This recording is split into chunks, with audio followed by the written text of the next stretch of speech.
You have to understand, I get this damn air conditioning right back at me. Just give me the thumbs up when everything is ready. Trying to turn off the air conditioner so you can hear.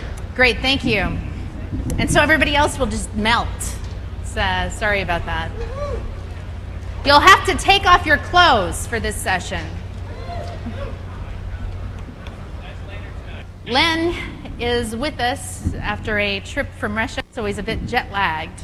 So we haven't had a chance to really prepare this speech at all. We've been going back and forth on emails and knowing that it would all suss out in the end. So am I cutting out? Am I good? All right. Okay, good. Whoa, okay. So anyhow, I have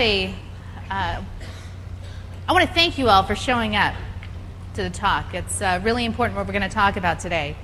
And I think that everyone needs to know what's going on, and I'm glad you're here. It's so hard for me to think about technologists in the outside world. Most of my friends are technologists. And I was at the grocery store not too long ago, and I have a bumper sticker on my car that says, "Coding is not a crime." And think of the way that is spelled, okay? Visualize it on my bumper. And this woman went by my car, and she looked at the bumper sticker, and she said, "What are they doing to those damn fish now?" So, I mean, that might kick in a little bit later. But that goes to show you, I mean, the world is not in sync with what you are doing. I had DEF CON marked down on my calendar, and this woman saw it, and she goes, "Is that the end of the world? Is that what's going to happen on August 1st? People don't know and understand and appreciate what it is that you guys do. And ignorance is the one thing that's going to be key in taking away the civil rights and rights in general of technologists and the rights to create and use technology. And the one thing that you can do is do whatever you can to make that get more visibility on the issue. We had Pat Leahy passing the DMCA along with AOL Time Warner and Disney. He apologizes for it now, but it's a bit too late when you say. So he said he had no idea what he was doing at the time, and now the damage is done. So the best thing to do is to get some visibility around the issues. Let's see here. I've got all these cards here. I am Sally Richards. I'm a technologist. I'm also a journalist. I've been writing and doing stuff in the technology field for the last 20 years. I write books about the future of technology. I consult to startups about where technology is heading. And I'm very much wanting to preserve the civil rights, what few of them we have left. And that infringes a lot on technology and the governance of technology. And so right now I'm going to introduce Len Kleinrock. Do y'all know who Len is?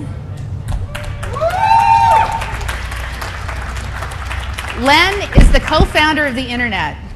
And before I hear any Al Gore jokes, I'd like to remind you that Al Gore introduced the DMCA. So his name should not even be mentioned in the same breath as Len Kleinrock.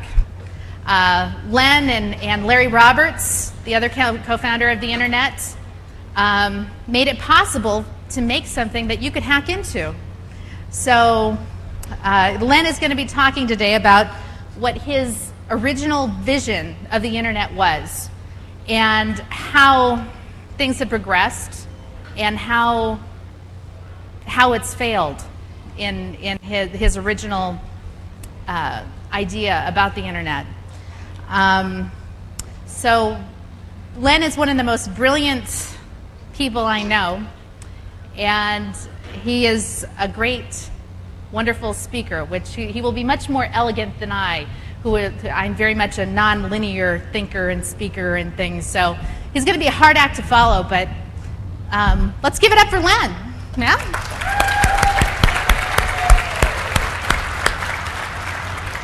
Thanks very much, Sally. I'm afraid all the energy and charisma you're talking about is going to be filtered through this technology we call teleconferencing. But I'm happy to chat with this group. As you said, I'd like to say a few words of what the original vision of the Internet was that I had. And as you probably know, in September '69, the Internet began at UCLA in my lab. 2 months before that, a press release came out in which I articulated a vision as to what the Internet would become. That vision had 5 components. First, the Internet would where? It would be always on, always accessible.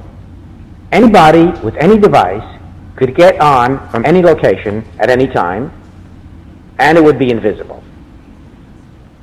Now, it turns out the Internet succeeded in the first 3 of those goals, but it failed in the last 2. As all of you know, it's not easy to get on from any location at any time with a device by anybody. And certainly the Internet is anything but invisible. If you consider booting up Windows or dealing with some of the arcane interfaces we have, the world certainly is not invisible. The question is, why did the Internet fail in those last 2 pieces of the vision? And the answer has to do with the fact that it was a desk-bound mentality in the late 60s and early 70s that produced things like TCP/IP, where your IP address, your device, your physical location, and you were all locked together. We're no longer desk-bound. We're nomads. We travel everywhere. The devices we carry change. Our IP addresses change. We're no longer behind proxies or behind firewalls. We reach out into the world, and it's a very flexible environment, and TCP/IP has a hard time with that, as you know. So the question is, what do we do about that? And what did the original intent of the Internet have to do with the topic of today's session? Well, the Internet, as it was created, was one with a culture of openness, of sharing, of non-proprietary access and ownership. And it was funded and managed by an enlightened agency, the Defense Advanced Research Project Agency, where they allowed people to do what on those things which were of interest to them. A lot of management control, oversight, project meetings, reports, etc. And when NSF stepped into the picture in the 80s, they in fact continued to promote that same culture. They had a very, very enlightened acceptable use policy, which allowed all scientists in, and the dot-coms began to arise in the late 80s and early 90s, as you know. As soon as the dot-coms came in, we began to see things like spam, like tracking, like pop-ups, like a certain invasion of our privacy. Things we didn't want were suddenly appearing. And then as a group such as I'm addressing here began to throw in hacking and spamming and viruses and worms and denial of service attacks, there was reaction. And the reaction was in the form of tracking, ID identification of who was using, logging, etc. Now we've developed a technology, in fact, that has the ability to deeply invade our privacy, deeply invade it. And by accessing and using that technology, we in some sense are inadvertently opening ourselves to allowing the technology to invade the privacy. Every time you use your credit card, use your cell phone, log on to a machine, use your email pager, make a bank transaction, buy an airline ticket, in some sense, you're identifying who you are, where you are, what you're doing, and when you're doing it. And of course, the technology that you and I have created allow those things to be tracked. In fact, the trouble is that the challenge is how we balance the rights of government on the one hand to do the things they think they need to do with the rights as individuals that we were granted by our Constitution. Technology has advanced faster now than the nation's norms and laws have for managing that advancement. And that's part of the problem we're facing, that's part of the reaction we're seeing right now. In the past, when our government was encountered with a scare or a threat, they panicked, and they typically would uproar. Typically ended up not hitting their target, but in fact finding ways to invade and our rights in ways that we were not comfortable with. So our actions and usages are being tracked right now. They're being collected and used and sold by groups that don't ask our permission, in fact that we don't even know are using our information. Basically, our privacy is gone. Give it up, get over it, it's gone. And of course that's a discussion today.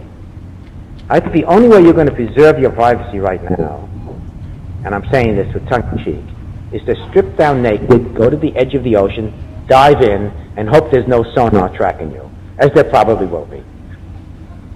The real answer to the question is, and the right way to deal with these issues, is to find ways to get our legislators, our executives, and our laws changed to match the ways in which we want to protect our privacy and our rights. At the moment, it's laissez-faire, it's not clear, technology is way ahead of our legal system and the rights that are written into our code. That's the only introduction I wanted to make. Okay, thank you. So we're going to answer some questions. Yep. There we go. Thank you, Len. We're going to answer a few questions before we go into my side of the talk. So any questions out there? None? Here we go.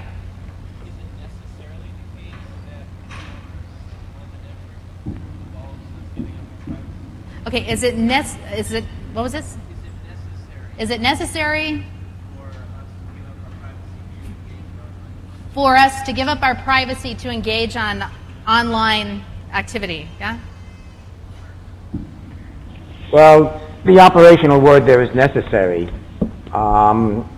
The fact is, because of the technology that exists, which does have the ability to track what you're doing, what's done with that is in some sense subject to laws, policies, and administrative procedures.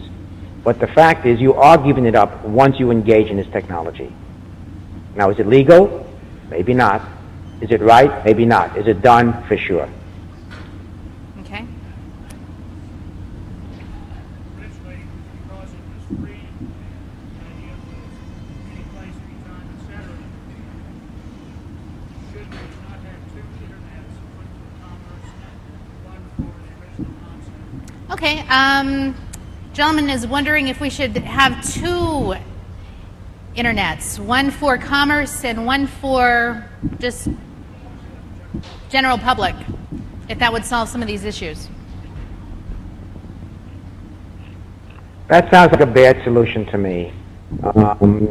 Anytime you partition a network into more than one function, you lose the ability. You know, the thing that makes the internet so great is the fact that you have hundreds of millions of people interacting and contributing their creative juices, things we can't anticipate ahead of time. And by partitioning the network, you may well preclude activities, creations, and interact with time. And I think that would be a mistake. We lost the tail end of that, I think. Is there a problem with the... Okay. Len, could you repeat the last part of that? I'm sorry. Yeah, what I said is I felt that partitioning the network into more than one type of network which don't interact strongly would be a mistake. I think we would end up precluding innovations and creativity that we can't now anticipate. And anytime you break a network into more than one piece, you're going to limit the interaction, which is the heartbeat of the internet. Always has been, and I believe will always continue. Okay, thanks. Yeah. Oh, you got another question? Okay.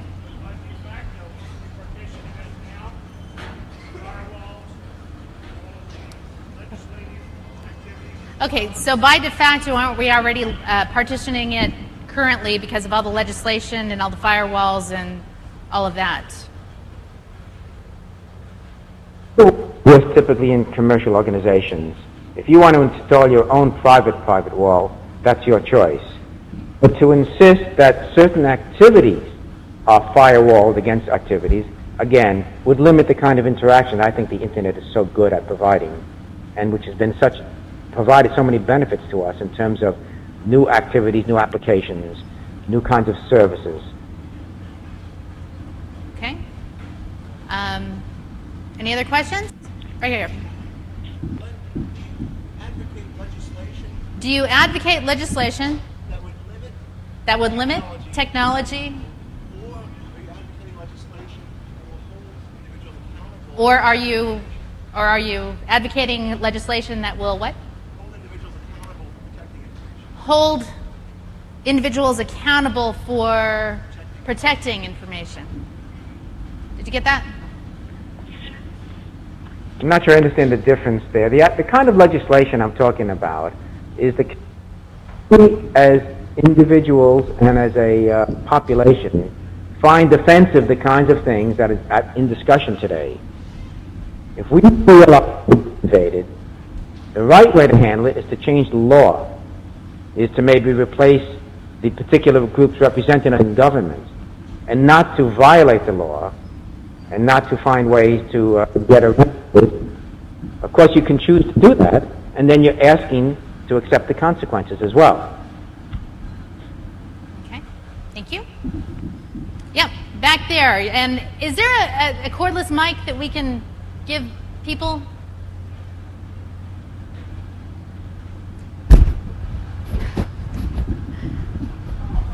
Okay, talk loud.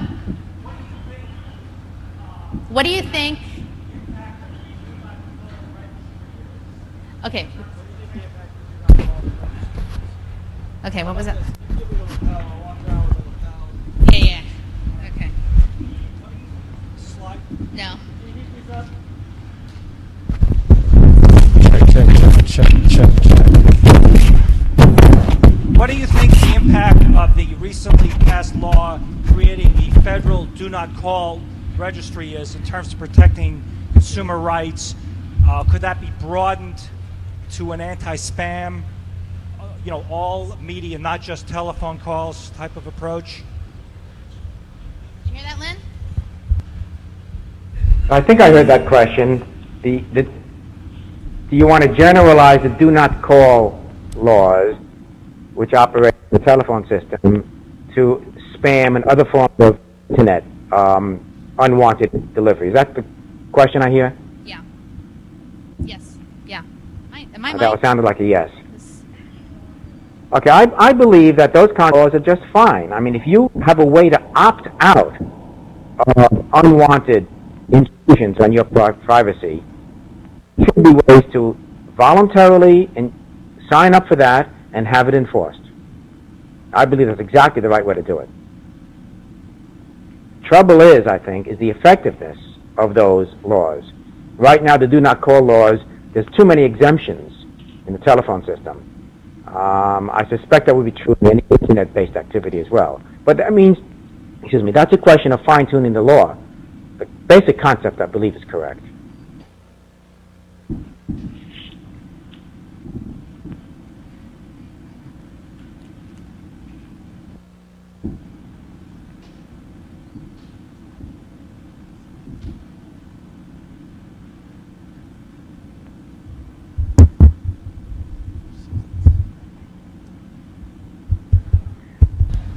Okay.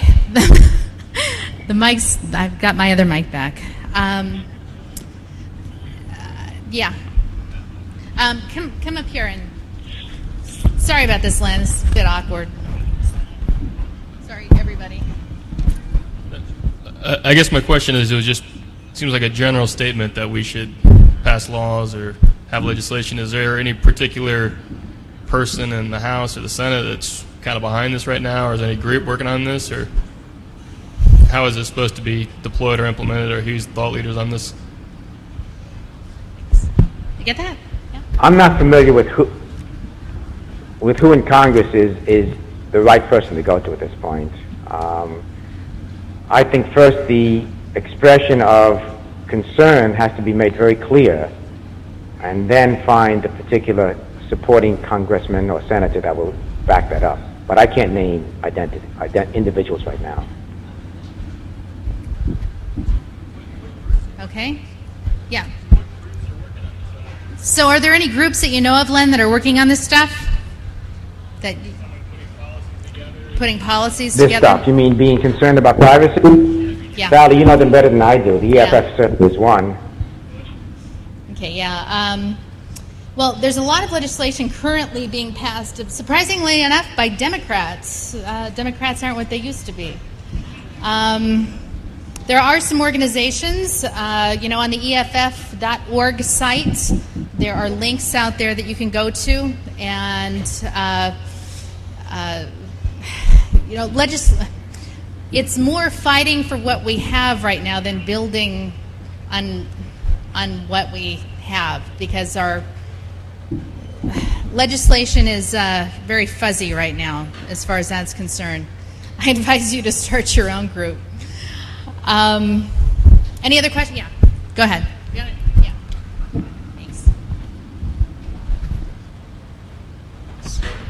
Professor Kleinrock, I know that you served as an expert witness on behalf of a number of entertainment companies attacking several peer-to-peer companies. I'm wondering if you're having any second thoughts in light of the subpoena campaign that has gotten underway that it seems to me is a pretty serious threat to privacy today.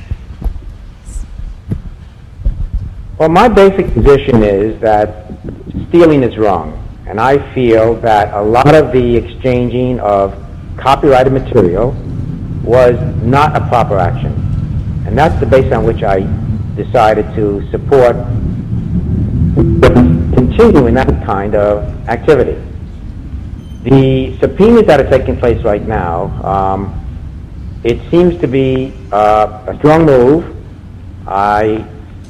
I think it's difficult to stop the music sharing, and I think the record companies are having a hard time with that. I know they are. So they're taking extreme measures, and in some sense it could have been anticipated that would happen, given the enormous amount of trading that's taking place, and the attitude by so many that this is not this is not business as usual. This is something that, it's not out there for the taking. Just because it's available doesn't mean you should violate other people's rights in this activity. Okay. And any other questions out there? Yeah.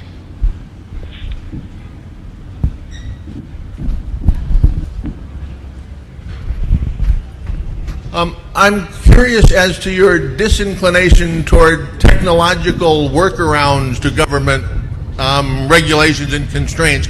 My example being what Zimmerman gave us with developing PGP is something that essentially no government can take away from us. Now, it was not illegal, but it was, let's say, an extra-legal workaround. Similar things like anonymizers to permit anonymous net access seem to be ways to achieve privacy without having to persuade politicians to give it to us. Would you comment on those notions? Sure, I totally agree with what you say. I was talking about illegal activities. If there are workarounds, and there certainly are some of which you've mentioned, by all means go for it. At the edges of the legal system. Anything that can protect your privacy, by all means, makes sense. PG, for example.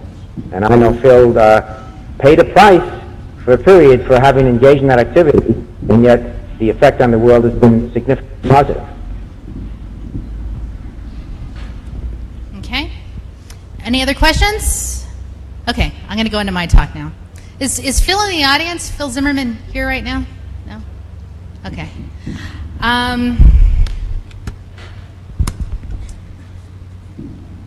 One of the things that all of us need to look back on is history when it comes to...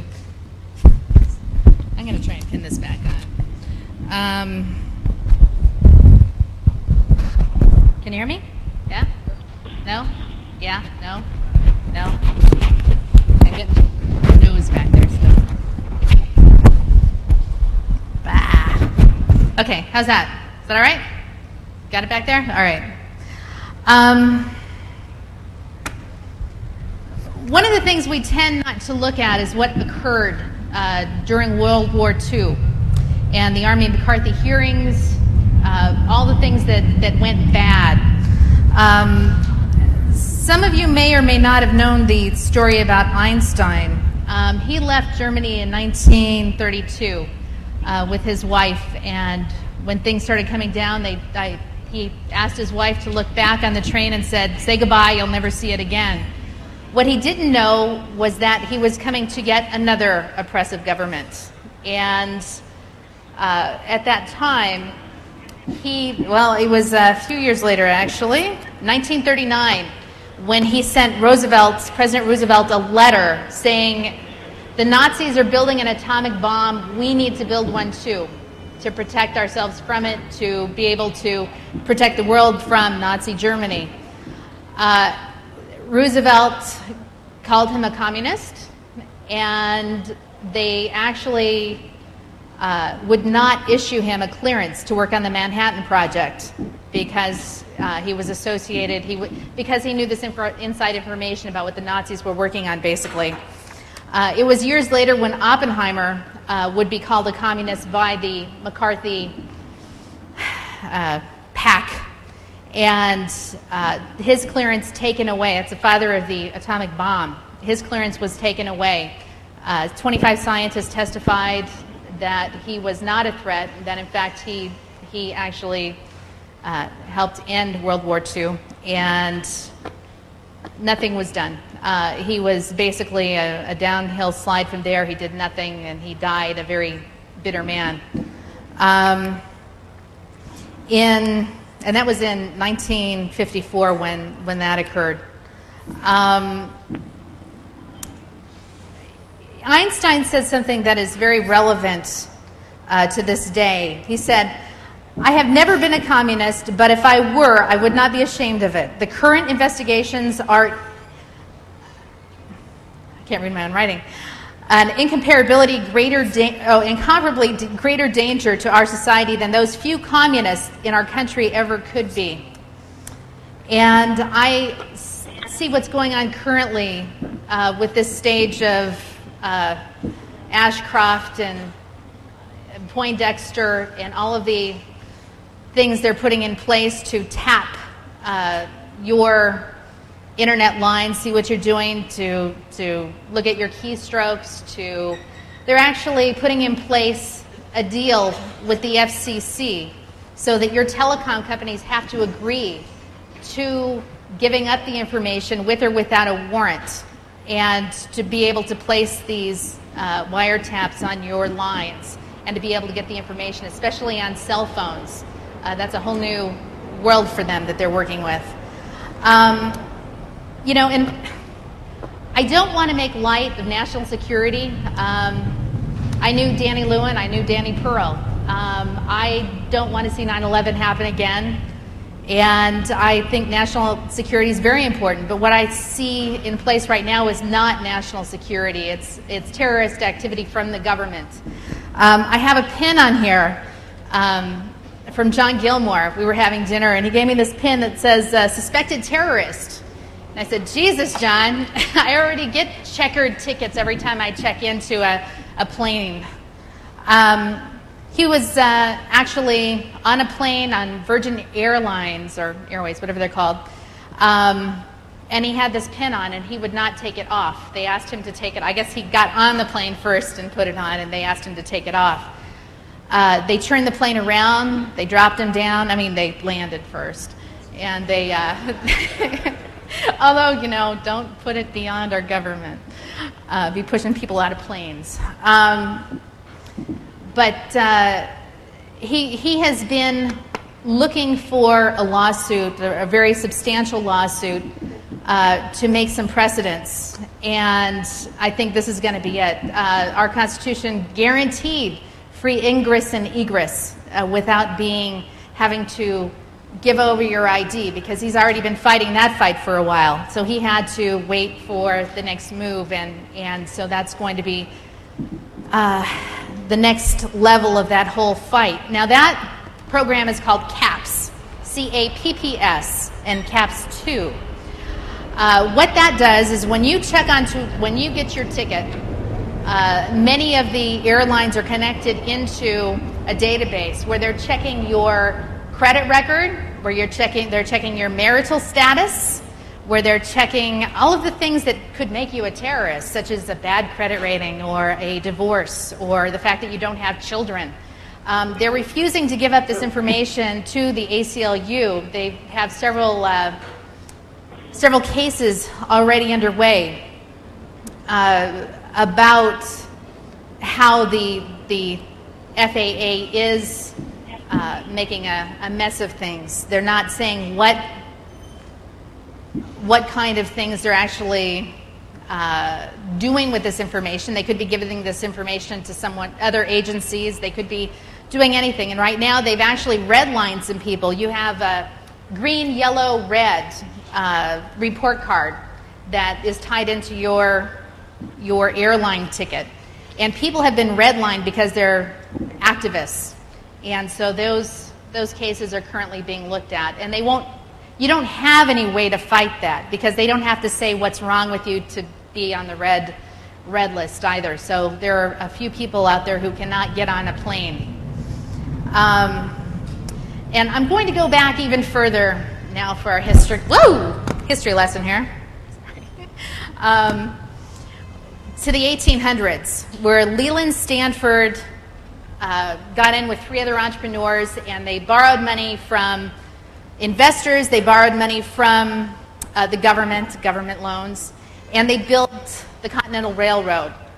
That was our first infrastructure that allowed free egress and ingress, that allowed free trade. And as soon as Leland died, they actually froze Stanford University's assets. And that's when Stanford University used to be a free school. And yeah, can you believe that? And so what they did was they froze the assets. She sold all of her private assets to keep the school open for 3 years. At the end of that 3 years, the government said, "We're sorry we did that. I guess it was wrong of us and illegal, but here's your money back. We're taking over the railroad anyway." And a lot of companies went down over that. And so that was our first infrastructure that was taken over very easily by the U.S. government. And I expect with all of these laws in place that we're going to see another takeover very soon.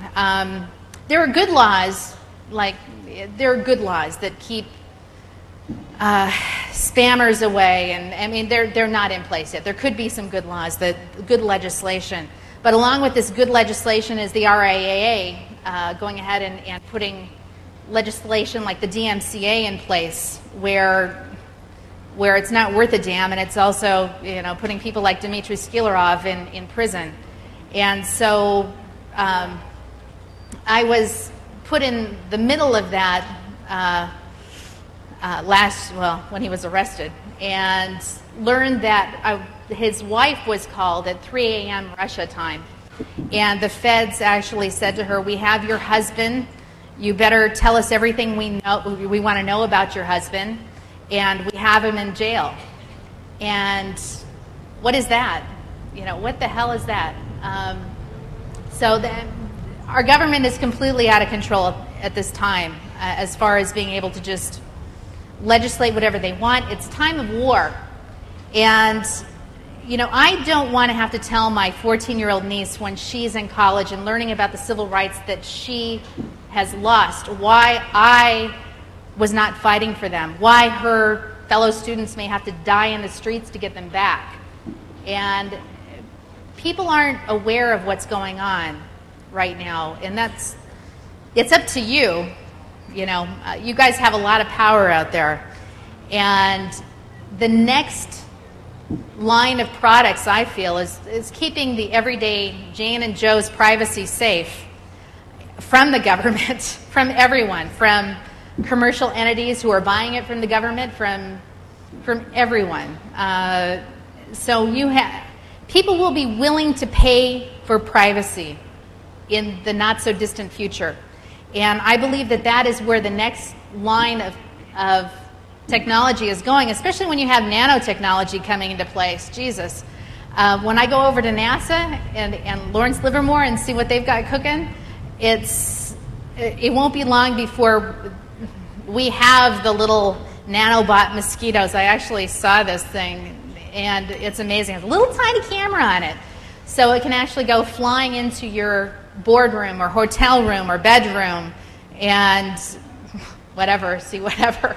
But, I was talking to a guy from Google, a sales guy, the other day, and I said, I'm really concerned about Google, and I don't know what your continued position is, because when you go on a Google search, of course you know this, they can see what you're searching for. They can see everything about you. They're, in the daily course of what you search for, I mean, it's pretty much a profile unto itself. And that is a scary thing, to give a company that much power. I mean, it's become a verb, right? You're going to go Google something. And people Google it from their pockets. People Google from everywhere. And the government is now figuring out that they can go ahead and subpoena that stuff. I mean, these are not offshore servers. So it's a very bad thing what's going on right now. And I hope that you look more into these issues and that you take some power back, whatever means necessary. Trying not to say a call to arms right now. I understand I could get arrested for that. But some very important things are going down in the future. You guys are the future. I mean, you're going to decide a big part of what goes on in the next 10 years of legislation and such. So anyhow, that's my talk. Thank you. So.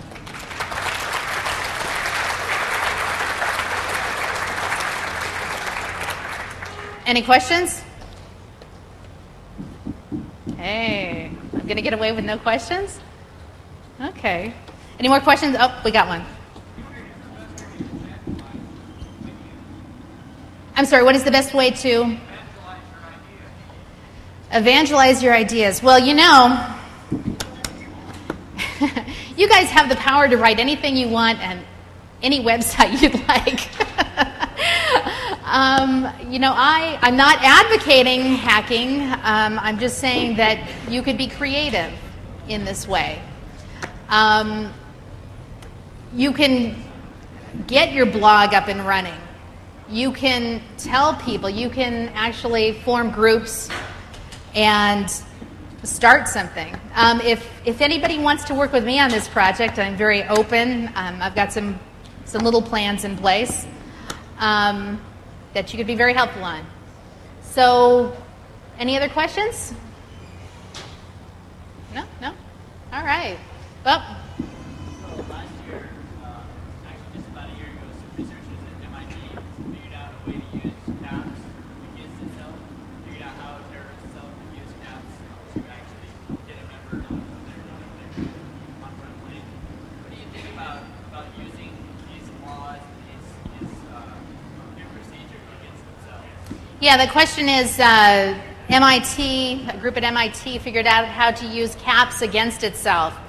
Now, our government's pretty lame about technology and legislating technology, and they are hiring a lot of hackers these days who are out of work to help them put things together. But I also know a lot of those hackers are walking the double line and letting some information out about what's going on.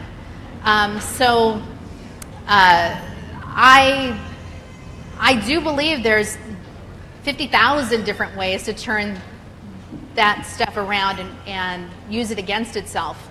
And it can be a very tricky thing to do, but you guys are smart. You can do it. Okay? Yeah. One of the ways that seems like we have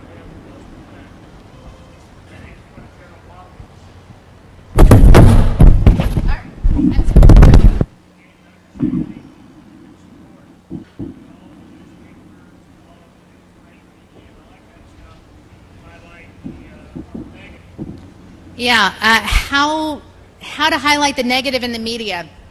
I was speaking to a member of the FCC, one of the people in charge of that, and I asked him, I said,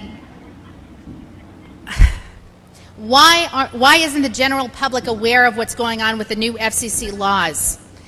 There's a lot of stuff going on out there currently that's going to change the way that we watch TV, by the way we broadcast TV, by the way we listen and watch, and people are watching us through the new legislation. And I asked him point blank, I said, is it because most of the media is still waiting to get their license? And a lot of those newspapers and a lot of those magazines are conglomerates. And it's true. People are afraid to say what's going on right now because somehow or another, I mean, you can still find it on the alternative press, but in mainstream press, you don't see a lot of criticism. And that's one of the things that's one of the things that's going to have to change soon. But okay, go ahead. Yeah. Doesn't that really validate reasons for not having conglomeration of the press? Because they're so scared of getting licenses and all the independence that they care. Free press. That's an oxymoron. It doesn't exist anymore, except for in very rare circumstances. It does not exist anymore. That's what the beauty of blogs. I highly recommend that. How many bloggers are here? Good. Keep blogging, because that's where change is going to come from. Good. No, I don't have a gun. But I was going to suggest that maybe some of the motivation that goes on, we need to have people think a little bit out of the box. Postulating that the reason for all of this is the government has gotten terribly worried about people acquiring weapons of mass destruction. Now, I mean, the problem with people having weapons of mass destruction is, if I acquire a weapon of mass destruction and my neighbors don't have one, then I can start threatening my neighbors and say, you will do what I want, or I will use my weapon. One of the alternative ways of thinking about it, since the way that the knowledge and technology seems to be going is that the knowledge of how to do this will become universal, is to say, let's try and fix it so everybody has weapons of mass destruction. In which case, you start thinking about things entirely differently, and a lot of this restriction that comes about because you're trying to keep knowledge from seeping out into the world becomes irrelevant. You're going to say, well, it doesn't matter. If you have your weapon of mass destruction, everybody else can threaten you and say, well, if you try using yours, we will use ours and you'll be toast. Yeah, we are the weapon of mass destruction, aren't we? Yeah, I think impeachment's the answer to that.